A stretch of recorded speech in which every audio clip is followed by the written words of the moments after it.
Greetings and welcome to the Reparenting Daily podcast.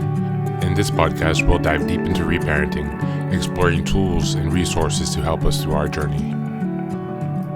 The podcast is divided into 3 sections.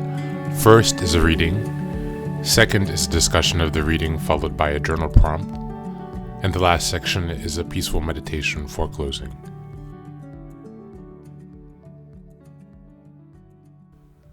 Today's reading comes from the Tao of Fully Feeling, Harvesting Forgiveness Out of Blame.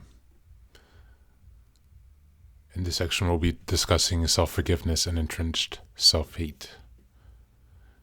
The first quote: when working with forgiveness, start with things, little things. Don't defeat yourself by going for the hardest first. Stephen Levine. The second quote: despair is directly proportionate to the energy and substance used in the service of self-hate. Emotional well-being and relative freedom from destructive inner turmoil are directly proportionate to the energy and substance used in the service of self-compassion. Theodore Rubin. In our efforts to cultivate self-forgiveness, most of us initially experience many failures and many regressions into toxic self-blame. In early recovery, we may feel discouraged to notice how often we fall back into cursing ourselves or our inner children. Sometimes we feel powerless to stop ourselves from chanting our personal litanies of self-hatred. Here, as much as anywhere, we need to cultivate patience and self-forgiveness. For we can always eventually return to a self-supporting stance. Sometimes this can be achieved by following Gay Hendricks' paradoxical advice, to love yourself even when you find yourself temporarily lost in self-hatred. Hendricks recommends self-love for all painful internal experiences. There ought to be something more active to do with feelings or other things we need to deal with. Loving yourself, though, seems to be one thing that we usually forget to do. And naturally, it is that one thing, if we don't do it, will bring us and our growth to a screeching halt.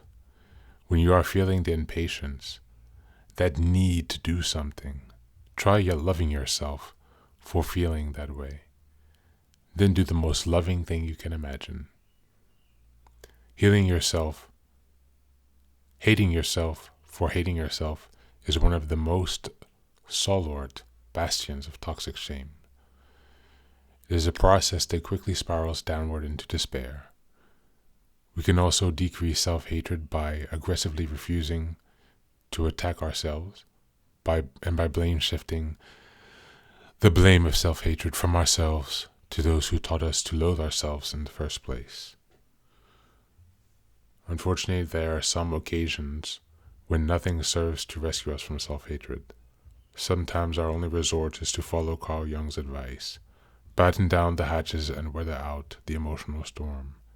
Such experiences teach us that no intense emotional upset lasts forever. Indeed, we stay with the inner emotional turmoil as long enough to fully feel it. It eventually dissolves and is replaced by a different inner experience. Thank you, and that's today's reading.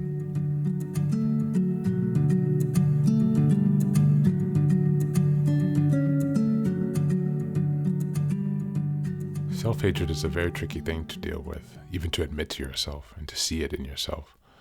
Oftentimes you need the help of reflecting other once you reach that point. Today I'd invite us to reflect on the ways in which we find ourselves hating ourselves, rejecting ourselves. Which ways do we also, on the opposite end, accept ourselves?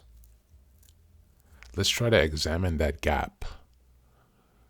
What is the gap between our expectation or our desire and the reality that causes the self-hate? What is this gap?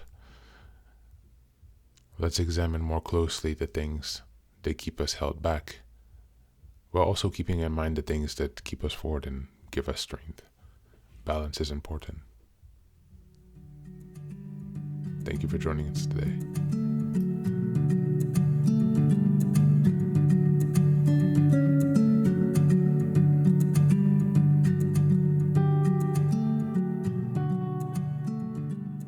And now, let us move on to the final section, the meditation.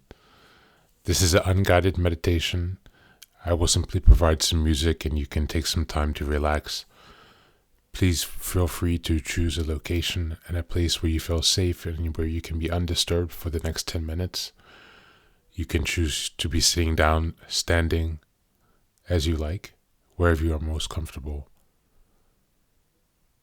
Thank you for being here and enjoy the meditation.